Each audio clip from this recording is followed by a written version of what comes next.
I'm getting messages. I don't know why people do that because I can't help you now.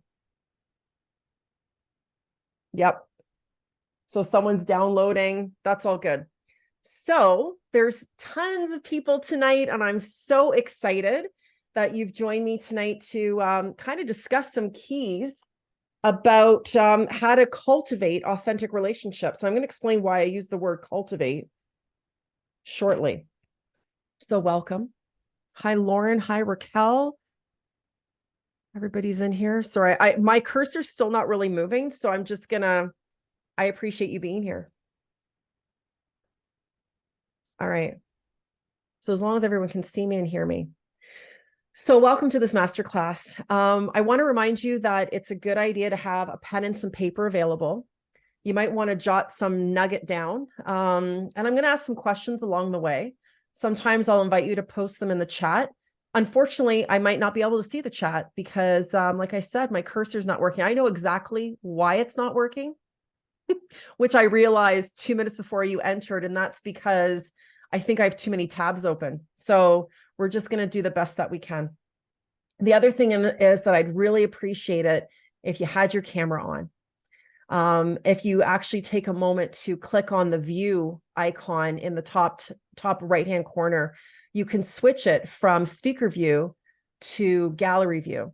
Now, mind you, I do have the page shared right now. I wonder if I can stop sharing. No, I'm not even going to do it. Not even going to do it because I'll never get back. But if you take a look at the gallery view and you can see all the different people that are in here, all these women that have joined us tonight. And I think that what I'd like for you to do is don't forget we're showing up authentically. And so if you are able to and willing to, I'd really appreciate it if you have your camera on. See, there's a message in the chat. Have no idea what it says. Let's see if I can Google one tab, Raquel said. Do what? Like if you Google the words one tab, you see all those tabs you have open? Yeah. You click on the little diamond and then it lists it in I can't even move my cursor to do that. So we're just gonna go. Well, I mean, for anybody who has has for next time and like 100 tabs open, yeah. it creates it in a nice list. Let's say you create a list today and tomorrow it shows you the date. Okay. But out of sight, out of mind. Exactly. So out of mind. All right. So I'm hoping that you learned something new, but if anything, you're going to have a reaffirmation of what you probably already know, because the thing is we learn all these amazing things, but then we'll be like, I already knew that. Or, you say, I know. And so this is just a really good reminder. So before we jump into the program, I know people are still entering. Maybe we can just take a pause on that real quick. But I feel like it's best to get grounded in this moment. So I don't know what your day was like today, but I've been busy putting this together, final touches, and thinking about all the things that are coming up. And so what I'd like to invite everyone to do is to take 3 deep breaths.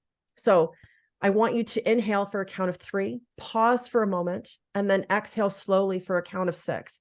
You can do this on your own time. You can close your eyes if you want, but let's begin.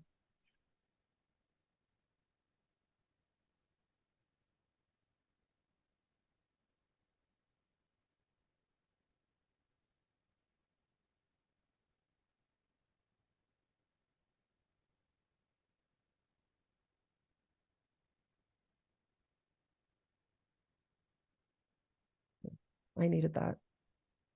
All right. So let's begin. Okay. So this evening, we're going to take a look at how authenticity, vulnerability, and trust play an essential role in cultivating meaningful relationships. Now, I chose the word cultivate for a reason. And at first I was going to use create, but what cultivate really means, it's usually applied to when we're growing something. And relationships, especially the most meaningful ones to us, require patience. They require tending to, nourishment, and loving attention. And studies have shown that if you speak to a plant with kindness and love, you can impact how it grows. So imagine what that does to a relationship. And what I want you to consider is thinking about relationships that you sometimes find frustrating and how they can shift into being more fulfilling. So in some relationships, you might experience emotional distance. That could be with your parents, with a partner, even your children. There's also the idea of self-doubt and sabotage. There's an example that I'm going to share with you down the road where it's a person at work. So with your employer, your colleagues, your clients, and also the idea of being guarded and wary, kind of holding back. But if you switch that to more fulfilling relationship, then the idea of having heartfelt connection, feeling confident and courageous to speak your truth, and also being able to be vulnerable and authentic. So on the side, these are some of the things that I'm asking you. Do you want the confidence? Do you want to release self-doubt? Do you want to discover how vulnerability is courageous? And are you ready to get into these different levels of trust that we're going to cover? So I'd love for you to pop a yes in the chat if you're ready for these things. So my name is Candice Allen. Not everybody knows me. And I am a single mom to 3 kids, ages 18, 16, and 6. So I had that little surprise there. Up until 2 weeks ago, I had been a high school teacher and counselor for the last 20 years with the public school board here in my area. And I loved education. I think I'm always going to be a teacher, but I was definitely outgrowing the environment that I was in. So today I've moved on from having a side gig to being having a full-time commitment to being an author, an inspirational speaker, and a life coach. And who knows what's going to come up down the road, because I feel like there's all kinds of new things on its way to me. So right now I empower women in their 40s who are feeling stuck and disconnected. Maybe they feel like they're in a bit of a fog and aren't quite sure how to move forward. And so together we take a look at what their life purpose is. Believe me, that purpose isn't something that you need to find. It's always been there. And actually, I think that our life purpose is not for the duration of our lifespan. I think we have these different stages and phases of our life, and we just need to connect to what that purpose is in this moment.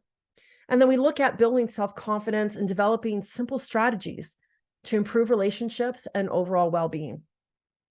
So to be honest, the more authentic I allowed myself to be, the more I realized I had outgrown the profession that I thought I was going to be in until the day of retirement. So this next slide, I wasn't always like this. This has been quite a journey. I put this up here. I know you don't care, but I'm shaking right now. I've shared my stories many a time, but this is all about being vulnerable and authentic. And I actually said this many times to many people. The one person that really comes to mind is my ex-husband. I would literally start, whether I was really excited, because when I get excited, I speak really quickly. I get all giddy. I'm like, this child comes out of me. And I would start out by saying, I know you don't care, but. I don't know if you've ever had something similar that you'd say. This quote right here is talking about how being heard is, it's like this, it's about feeling loved. But I think it's beyond just being heard. It's that you feel heard, that you feel you can be seen. And I spent most of my life being inauthentic, although I would never have known that. In fact, someone once said that I was being inauthentic, actually just last summer. And I cringed. I was like, what do you mean? And this is why I spent my life inauthentic. I think that this habit started at a very young age, but I know that it became a very conscious decision when my life changed at the age of 14. So on New Year's Eve, 1990, I was in a fatal car accident with my mom, my Oma, which is my grandmother, my little brother, who was 10, and I was the sole survivor. And following this car accident, I ended up living with my mom's brother and his family. Recently, I went through my old journals and I started keeping a journal at the age of 12. I'm now 48, and I can't even tell you I don't even know how many journals I have. There's so many of them. And what I noticed was, what really stands out was how hard I tried to be what I thought others wanted me to be. And I did this because I thought my options were limited. I thought, where would I go if they didn't want me anymore? And even if things were challenging, at least I had a home and I should be thankful and maybe just tuck it all down. I didn't want to be a burden. And this carried over in all of my relationships. And actually, it's kind of heartbreaking to look back on. This statement, I know you don't care, but. I used it when I wanted to share my worries and my fears, or my excitement and my joy. And I wanted to say that because I want to know if you've ever felt that kind of holding back because you didn't want to be a burden. So pop a yes in the chat if you've ever experienced that like I have. Now, I remember when everything changed, and I was trying to decide on what story to tell you because I've got so many of them, and some of you who know me know all kinds of stories that I have to share. I won't go into the details of what happened when things shifted, but needless to say, the facade I've been presenting basically my whole life had begun to crumble. I needed to let go and free myself from everything I'd been holding on to. But when I tried to speak to the people that I thought would be there for me, they weren't. And I felt like I truly hit a rock bottom. I thought I was having a nervous breakdown. And the only thing that kept me going at the beginning were my children. And I remember realizing I can't do this for them. I have to do this for myself. I can't rely on them to make me keep going on. So I realized eventually this breakdown was actually a breakthrough. I felt like a phoenix. And so those of you who might have known me from before, that became my business name, Phoenix Rising, because I felt reborn. I felt that I'd risen from the ashes and I began to live a life more in alignment with my soul. So today, and this is from last summer when I got to speak at Mind Valley University in Tallinn, Estonia. Today, I'm known for being authentic, vulnerable, and real. The more me I am, the more I've attracted reflections of my soul. I'm going to bring that up down the road. So I want you to remember that. The more you are, the more you attract reflections of your soul. I want you to take a moment to think about what brings you joy. You know, those moments that are occurring when you are in alignment with your truest self, when you're around the people that make you laugh, you know, when you're doing something that brings you joy. So think about that for a moment. Now, I want you to also consider someone or something that brings you a feeling on the other side of joy. And I want you to think about how that might be showing up for you because you're not showing up as authentically as you could. In the end, we're all perfectly imperfect. And I may want to be better than I am today, but here I am in the meantime. So I love the me that. I love the me that. What does it feel like to be authentic and in alignment? Look at the list here. You're going to feel more at peace. You're going to have a greater impact. Oh, I don't know. People are calling me. I don't know what to do. I know it's supposed to be someone who's supposed to be in here with us, but I can't take the call. Sorry, guys. You're going to feel more empowered. You're also going to feel appreciated and understood. And it's scary as hell to get to this point. So what does being authentic mean? Authentic is a term that a lot of times people say is overused. And I want you to think about what authentic means to you. And if something comes up to you, maybe drop that in the chat.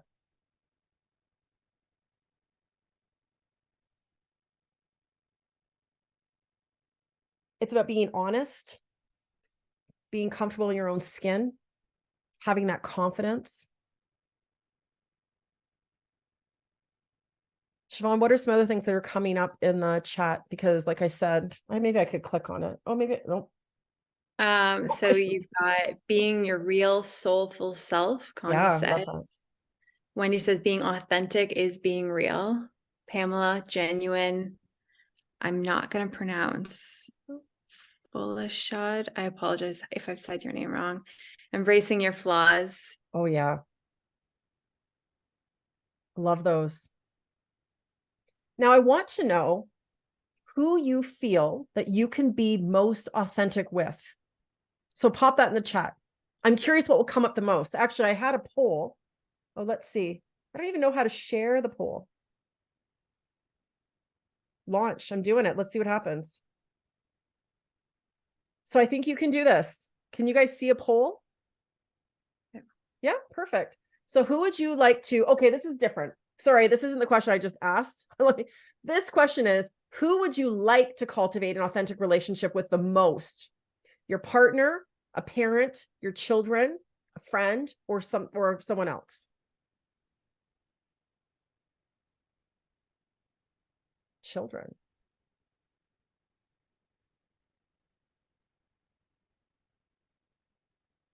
It's neat to see how it changes. Okay, we've got a 4-way tie. And then a lot of people, most people are saying other. So interesting. Okay. But my question was, let's see, I don't know where share results will go, but you can see. So it's kind of an even keel here, friend and other. So I'm curious about that. Jot down who that would be for yourself on your paper. But what I wanted to know, chat, you have my sister. That's come up a few times. Oh yeah, I didn't put sibling. Thank you. Work colleagues. Myself has come up as well. Oh yeah. Oh yeah. Ooh. Awesome. So who do you think that you can be the most authentic with?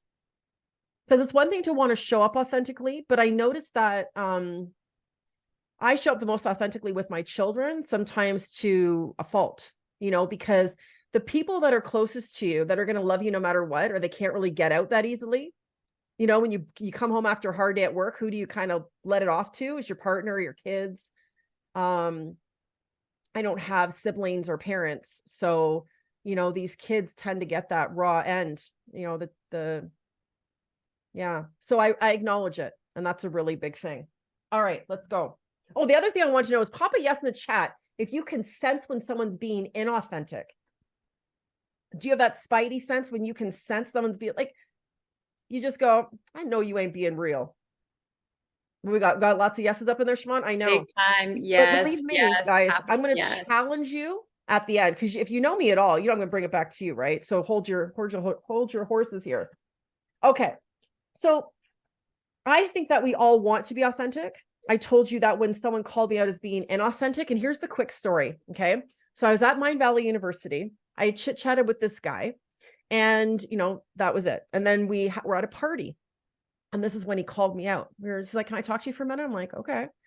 And he said, I wanted to mention a time when you were inauthentic with me. He actually said this. I was like, what? And I was taken aback, and my heart's pounding because there's a sense of conflict, or I wasn't being good enough, which is all my stuff. Okay.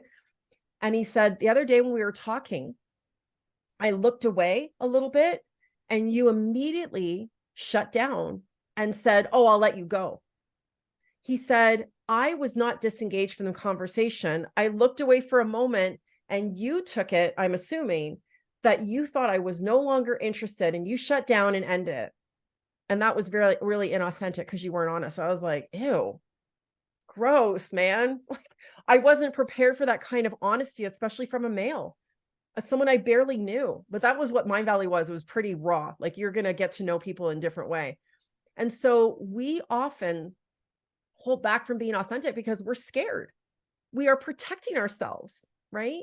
We're afraid. There's also this shame attached that if I'm seen a certain way, then that's not going to be a good thing. So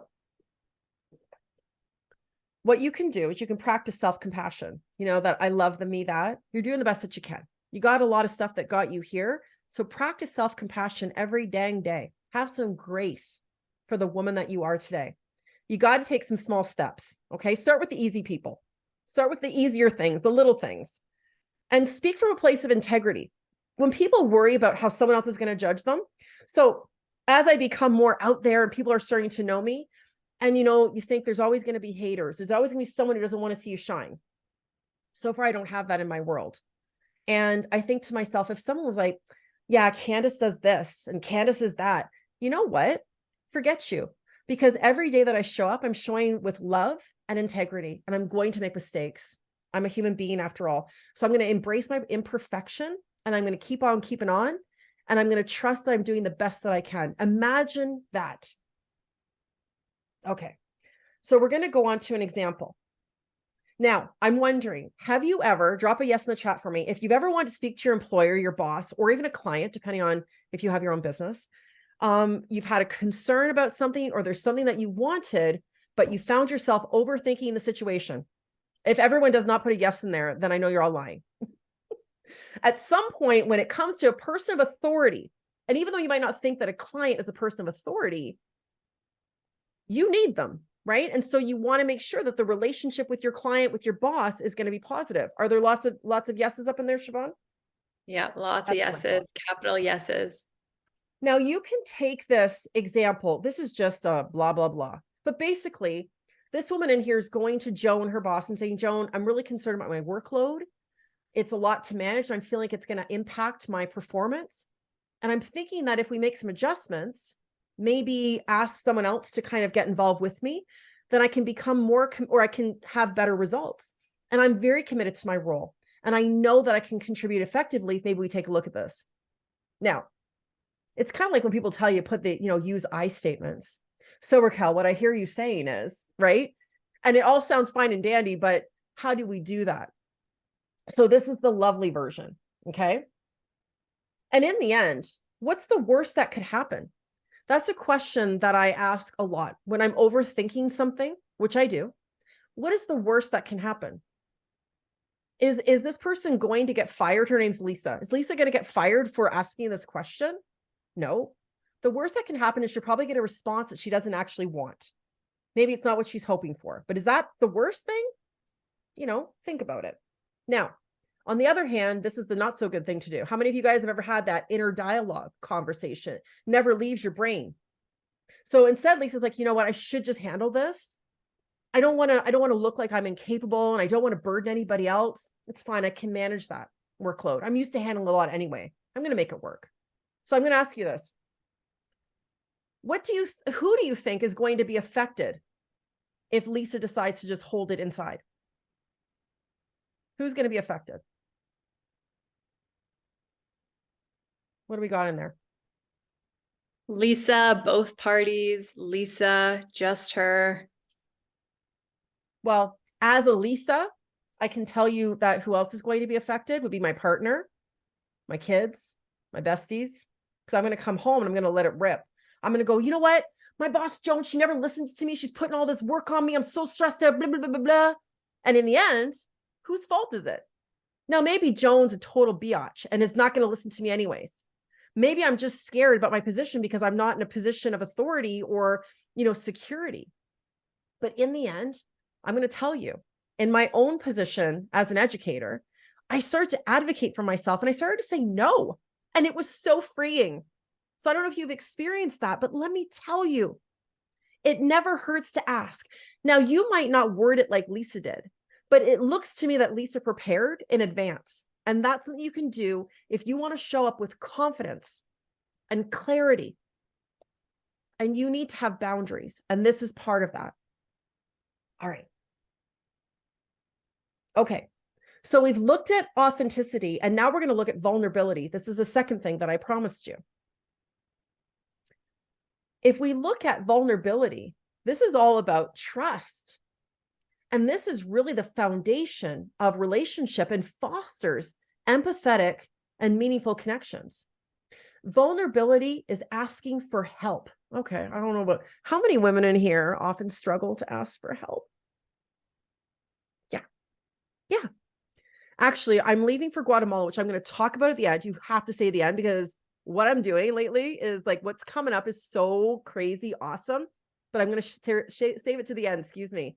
But one of the things I had to do is, and don't judge. And if you do, I don't give a damn because I love that. So I'm going to Guatemala for 1 month and I've got what I said, a 6-year-old and a 16, almost 17-year-old, and I'm leaving them. Yeah. I am. Their dad lives in Detroit, which is right there. It's not far away from me at all. I live in Windsor. It's right over there. But the thing is, I have a community, a tribe, shall we say. Thank you, Lauren. I really appreciate that heart. I don't know if anyone else did that, but I thank you very much. I put together, and I wrote in this message, I have tears right now as I'm creating this Facebook group of my friends and family that I know will step in for me in my absence. And you know what? People message my kids without me even knowing. They're just like, I got you. We got your kids. It's all going to be fine because they're behind me. But before, guys, I would never, first of all, I would never be going to Guatemala for a month to write a damn book. That would never have happened. That's who I am today from the work that I've done. But I would never leave my kids. And believe me, mom guilt is real. You can pop a yes in the chat if you've ever had mom guilt. If you're a mom, if you're not a mom, I'm sure you felt some sort of guilt with how you weren't being the better adult or you weren't adulting to the degree that you should have. Okay. So that's what vulnerability is. And I also thought about what is the difference between vulnerability and authenticity. Now you can think about that for yourself, but I think that vulnerability is being raw And being authentic is being real. So in the slide a little while ago, I said I am, real, raw, and resilient. So when you're real, you're being authentic. I'm speaking my truth. This is who I am. But when I'm vulnerable, I'm being raw. And that's one of the scariest things for me, is about being seen when I'm not sunshine and rainbows. Okay. So it's in our genes to trust. We're born having to trust. Think about it. You're an infant. You can't do diddly poop. You cry, you sleep, you poop, and you barf over people. And if you don't have someone to nurture you, you've got to trust with your little baby self that you're going to be okay. Because if you didn't have people that you could trust, then you wouldn't survive. And so it's in us. But along the way, we start to doubt. We start to learn what we can trust and what we can't trust, and who we can trust and who we can't trust. So these two things go hand in hand. But vulnerability brings the risk of being hurt more than authenticity. So I want you to consider what keeps you from being vulnerable. You can put this up in the chat.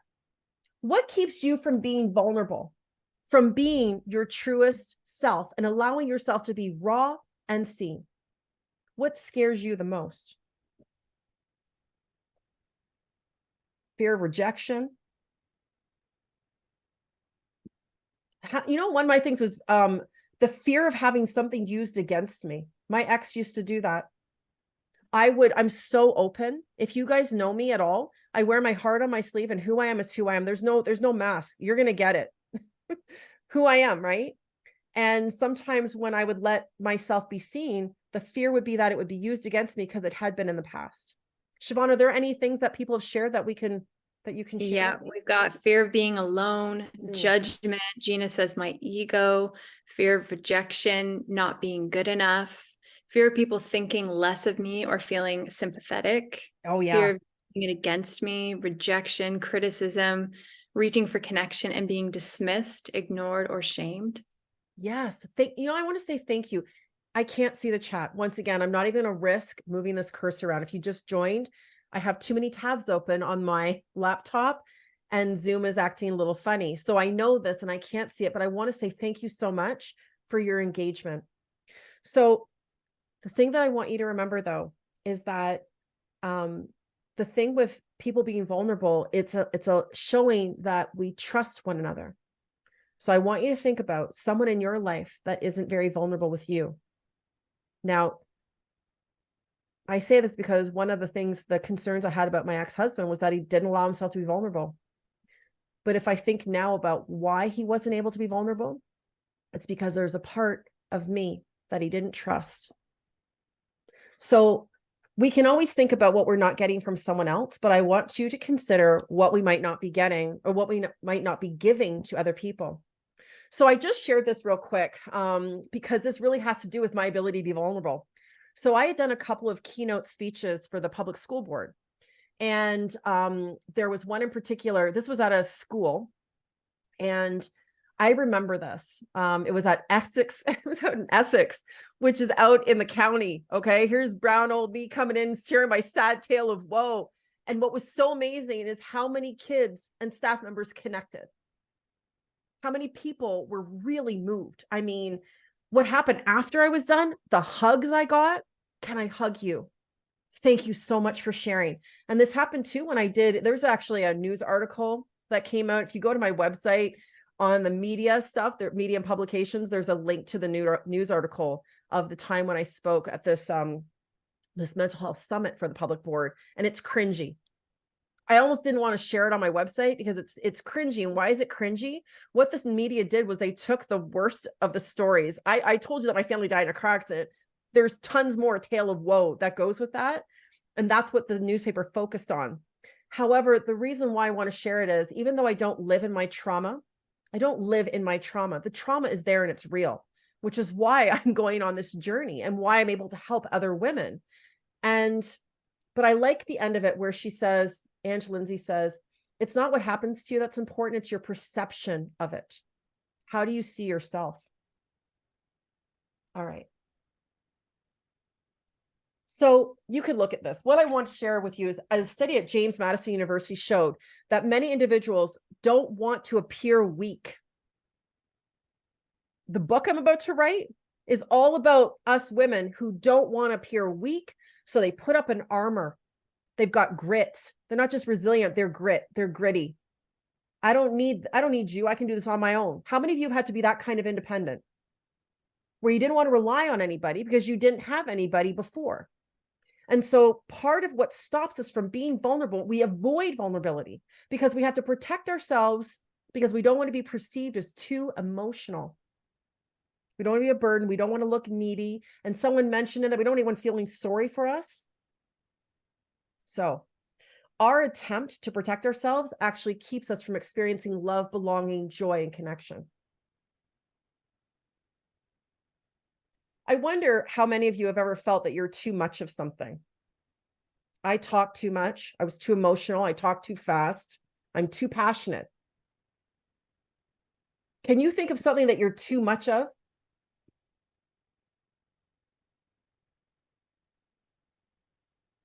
Too what? What have you been too something of? Siobhan, what we got? When he said, I'm too emotional and I cry too much.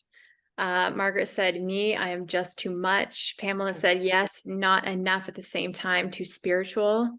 Gina, someone told me that I am loud and I cry too much. Cry comes up a lot for women. Connie says, my family used to tell me I'm too sensitive, too strong. I don't let others help, too passionate, judging, controlling, a type A personality. On a different day, I'd love to tell you my thoughts on ADHD, anxiety, depression, how they're all our freaking superpowers. Let's look at too emotional. The thing is, I am too emotional. You know what? That's my damn superpower. It's one of I've got many superpowers, but it's my superpower because as an educator working with at-risk youth, as a coach who works with women who have, or men in general, like in general people, human beings who have a block up. Do you know my ability to get people to be vulnerable? People on the damn street. Do you know how many people talk to me and say to me, I have never told anybody that. That happens to me all the time. Why? Because I'm able to connect to people. I show up, I'm relatable because I'm real. I say I'm the grocery store girl. You might see me on stage talking to millions of people, but then you're going to bump into me in the grocery store until I'm super famous when I have my bodyguard. I'm just joking. It's not going to be like that. But I'm saying, you know, I'm the person you can come up to because who I am is who I am. And when I talk to you and you share with me, I'm able to be empathetic. I'm not going to feel sorry for you because you're exactly where you're meant to be in this moment. Otherwise, you would not be there. Let me repeat myself. You are exactly where you're meant to be because if you weren't, then you wouldn't be there today. And I'm the one who's going to give you some love and I'm going to give you a swift kick in the butt. I'm going to put it back to you with love. And so my ability to be emotional allows me to connect with people. So I want you to see that flaw that you listed in here as something that's your superpower and what makes you fabulous. Now, here's another example. We're going to move on to our partners. Okay. I don't have one right now, and that's good. That's okay. So Parvati says to Arjun, she says, can we talk for a moment? Because I've been thinking about something that's really important to me. Lately, you've been really busy with your workload, and I get it. But I wonder if we can maybe talk about it and find some solutions because I'm missing having time with you. I hope we can discuss our schedules and maybe find some time for us. What are your thoughts on this? Because I really want us both to feel supported. Once again, is this how you're framing your conversation with your partner?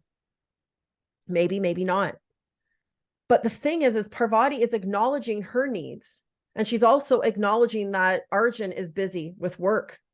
And she wants them both to feel supported. The other hand, she could say to him, which I know I've done, you're always busy with your job and I feel like I'm on the back burner. I feel like you never care about me. You never make time, blah, blah, blah, blah, blah. And it's always blah, blah, blah, blah. And Arjun's like, and then all that happens. So maybe Parvati in this situation held back and didn't say anything for a long time. She's like, maybe she said, you know, he's really, really busy. That's more important than me. I shouldn't say anything. Going back to Lisa about not saying how she feels, right? Now, I thought to myself, now what if Arjun's just a big dink and he's just putting his job first and he really is not going to make any time for his wife or his partner? That's a conversation for a different day. But it goes back to setting boundaries. And real quick, when you're looking to someone else, so listen to me carefully. When you're looking to someone else to fill that place of need, where you want to have joy. He never does this. My parents only think of themselves. My friends never help me. Anytime you have a never or an always, check yourself. Okay. If you want to go out and you wish your partner would do some things, what's the last thing you've done for that partner? How can you create the shift that you want to see? That's a really big thing. Okay. So I want to go on to trust. What's my time here? Perfect. Fabulous. So, this part about trust, there's these different, trust is like the basis of any meaningful relationship.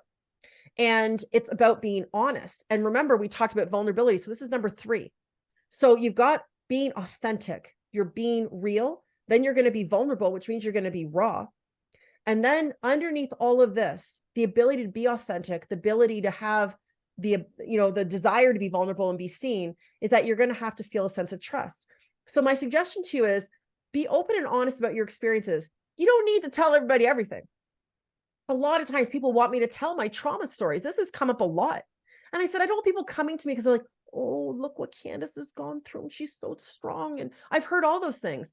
I want you to see where the hell I am right now. A mother of 3, single, leaving a 6-figure career, benefits, pension, to jump into the great unknown of the glory land of whatever I meant to create because I'm in alignment with my damn soul. See that shit. And then let me tell you about all the stuff I went through before. Because then you'll be like, because that's really my life.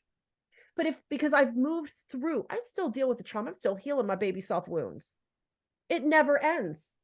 You're going to flip that hourglass. You think, oh, I got it. I healed that wound. And then surprise, there's just another layer to uncover. There's always going to be some more healing to do. That's the excitement of living life. So take your time. Don't spill everything all at once. And no matter what, be gentle with yourself. What's that thing again? I love the me that ... fill in the blank. Have grace for your beautiful self, healing, growing, and being the best damn woman you can be. All right. I love this layers of trust. Now, Siobhan has a link that she can pop in the chat, but don't worry. I'm going to send you an email of thanks right after this. And the link is also going to be in there. I put together a little document. It's really nothing. It's just a bunch of like little things you can look at if you want. Okay. Because I was a teacher, once a teacher, always a teacher. But what I really want you to think about, I want you to think about your employer, your friend, your sibling, your partner, your kid. Okay. We're going to go through these real quick. Level 1 are your shared values. So this is the beginning of where trust is built. And this occurs when we can look at the people that we have a relationship with. You have a relationship with your boss. You have a relationship with your neighbor. Anybody that you know and see on more than one occasion, you have some sort of relationship with. Okay. So the beginning are your shared values. What is important to you? And then how do you behave on a daily basis that demonstrates your values? So if, one of the things that was difficult for me being an educator, I started to think the way the education system, this is not about my particular employer. This is the system of education, the country that we live in. I started to feel like it didn't match my values anymore. And I tried to figure out how I could fit myself in, but then it became more and more inauthentic. More and more inauthentic. So think about that. Do you share similar values with your neighbor? Do you share similar values with your employer, with the place that you work? What about your partner? About money, raising your children, religion, how you treat people? That's huge, okay? Level 2 is integrity. Do you live by the values you claim are important to you?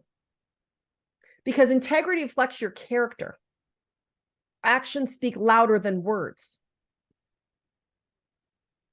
So integrity is, do you live, do you talk, do you walk the talk? Or do you just say, I value this, but I'm about to talk some smack about people behind their back? So that's the next level. Okay. Then level 3 is your concern from others. Are you genuine in your concern for the well-being of other people? Because that's the building of trust. Remember I asked you before, can you sense when someone's being inauthentic? You can, maybe not all the time. And then you're thinking, sometimes we see what we want to see. Sometimes we look for the good and we ignore all the other stuff. And that goes from some of our needs based on our trauma. Once again, another day. So when we believe that someone is genuine, we're more likely to open up our hearts and be vulnerable. I'm so good at just being me, but there's that part of me. There's that part of me that's really, really raw. That's not so easy to talk about. I hate crying. So Lauren, looking at Lauren, Gina, Siobhan, these are the people that are right in front of me. They all see me like snot cry. And I fucking hate it. And then, I apologize. How many of you guys have apologized because you've been vulnerable and you're like, I'm so sorry. Drop a yes in the chat if that's been you. I'm so sorry. I used to be me. Okay. So if someone would ask me a question, it was like, oh my God. Okay. You asked me. Here it all is. And then I would leave and I would regret it. I'd be like, oh my God, Candice, you shouldn't have said that. You should shut up. What the hell's wrong with you? I don't do any of that anymore. It's been years. I just say, oh girl, you can talk, can't you? You have so much emotion, so much passion. God, I love you. Yeah. All right. So competent. People need to know that you know what you're doing and that you're capable of doing it. You got a boss running the show and you're like, this fool doesn't know what the hell. If he didn't have me, I don't know why I put it a he. It could be a she, it could be a they, it could be whatever they want to be. But competency, when we believe someone is capable and they know what they're doing, we're going to trust them more. Okay. The next level then is accountable. This is huge. This was a big thorn in my side with my ex-husband and even with my son. This is a big thing. If you say you're going to do something, damn well do it. So I know that you're competent. I know you can do it. You said you're going to do it, but accountability means that I can rely on you to follow through.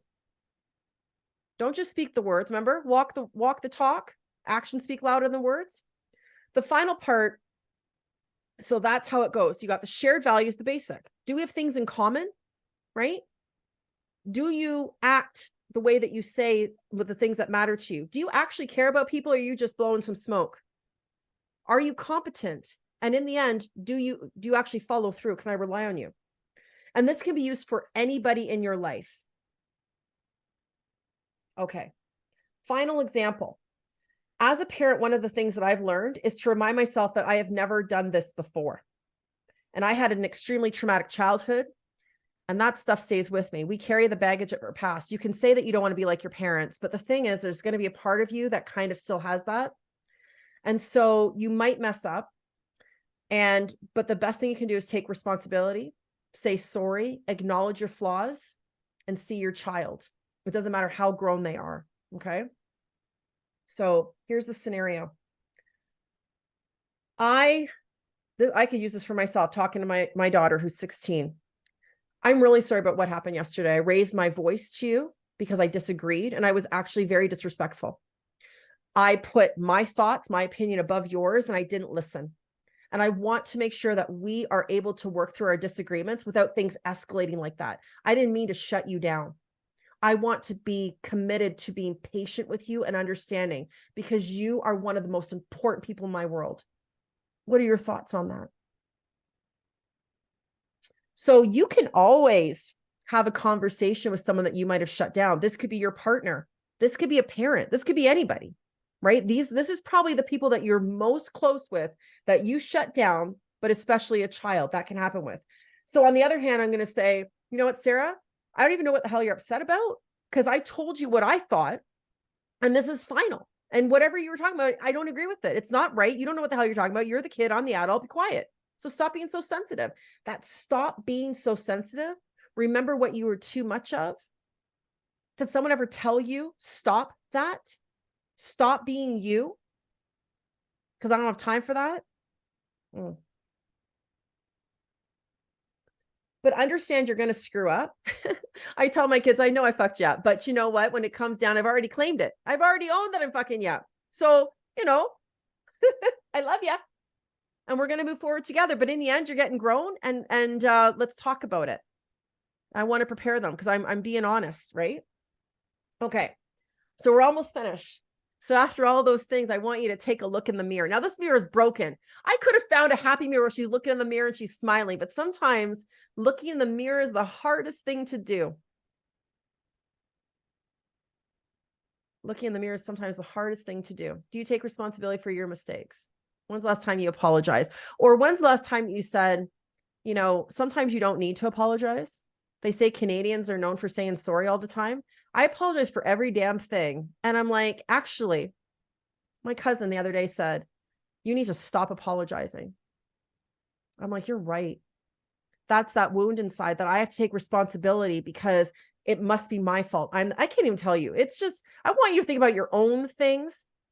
But when you look in the mirror, what keeps you from showing up authentically? What keeps you from being vulnerable? What keeps you from trusting those around you? And then vice versa. How do you block all those good things to come to you? Because whatever is keeping you from doing that is what your protection is. And sometimes you have the most loving, because I can look back on my ex for the things that I might have said about him. You know what? He's a great person. He is a great human being. I married him for a reason. I fell in love with him for a reason. And all those things are still there. We just weren't meant to be together anymore. But if I'm so focused on vengeance and anger and things like that, then you block all that is a reflection of your soul, because your soul is not wanting to attract the negativity, the inauthentic relationships, the lack of trust levels. Okay. So I want you to think about how you can apply these things to yourself. I wanted to go back for a second. Hold on. Boop. I want to go back to talking about that part about talking to your child. This is another thing I want to say. This trauma researcher had said that when you go through a difficult relational experience, especially with inconsistent parents, an unabusive or unavailable partner, your body remembers that experience. Your body remembers your trauma. It holds on to it. And it shows up in your health. You know, I remember I used to have really bad acne, and that's because I didn't release. I was holding on to so much. The inflammation, the toxins had to come out somehow. Even developed pseudo gout in my right foot. That was so freaking painful. I can't even describe it. And it was called pseudo gout because it wasn't real gout. But my body was stopping me from moving forward. So those things that are coming up, our body holds on to the trauma. And that's why the healing is not, you can't just do the surface level. You got to get to the why. You got to get to the root. So I just wanted you to consider that, because sometimes that feeling in your stomach, that anxiety, it's all ways of protecting yourself, usually based on the scenarios of the past and how they're replaying in your body until you take a look at them. So what's next? I am leaving in 2 weeks to go to Guatemala. I've been practicing my Spanish. I'm not very good. I cannot roll my R's worth anything. I'm going to Guatemala to write a book called Under the Armor. At least this is what it's called today, but some people are going to be working with me. Under the Armor, Embracing Your Inner Hero's Journey. So I'm gone for the entire month of October. And this is huge. I feel like I had a conversation with my daughter the other day, and she said, Mom, when you come back, you're going to be a different person. I said, I think so. And she said, but you know what? So are we. Her and my little girl have already had these discussions. They're going to have themed dinner nights every Friday based on Disney movies. And they're going to go to the park every Wednesday. And, you know, they already have plans for Thanksgiving because I won't be here for Canadian Thanksgiving. Okay. But this journey is going to be so exciting. And my hope is to write a book that guides the reader on a transformational voyage to rediscover the woman that they've always been, hidden beneath the layers of past pain and protective shields. I had this vision of myself as this is a long time ago, years and years ago. I had this vision of myself as this young androgynous tribal child, okay, on the plains of Africa somewhere. Oh, hello, moth. And all these spears and arrows were coming at me. So I'm prepubescent. I'm no gender. I'm just this child there, about age of 11, we'll say. And all these weapons are coming at me from unknown sources, and there's no one to protect me. And the thing that I realized is that I'm all the protection that that child needs. But the thing is that child still resides inside. And what I ended up doing was I put up an armor. I was thinking, who is my person? My person is the woman who is gritty. She's resilient. But that protection she's put up has kept her from really tuning into her feminine power. I actually resisted the idea of feminine energy. I'm very much in my masculine. And we all have masculine and feminine. The masculine is a doing, right? The masculine is, I got this. I can figure it out. I can carry it out. And I really don't need any help. I got this. But underneath the feminine that's in all of us, men and women. Okay. So we all have a balance of masculine and feminine. But as a woman, I don't know really how to rely on someone else, how to allow myself to be nurtured and cared for. And so this book is going to be about getting under that armor to get to the soft underbelly. That's us. Because that barrier, that protective shield, that armor keeps us from receiving love and feeling that sense of belonging and being able to be vulnerable in our feminine power. So I'm going to share my insights on how you can break free from self-doubt and rewrite your narrative, because the story that you're living, you can rewrite this shit. Okay. You can rewrite it, because the thing is what is actually fact. There's the things that actually happened, and there's a story that you tell yourself about it, because your sibling who grew up with the same parents in the same household, maybe the exact same age, has a whole different story to tell. You know what I'm talking about? So I want to help people rewrite their narrative, embrace their inner hero. So if you don't know anything about the inner hero's journey, you start out, it's the same thing as the plot mountain. Okay. Coming back as my English teacher self.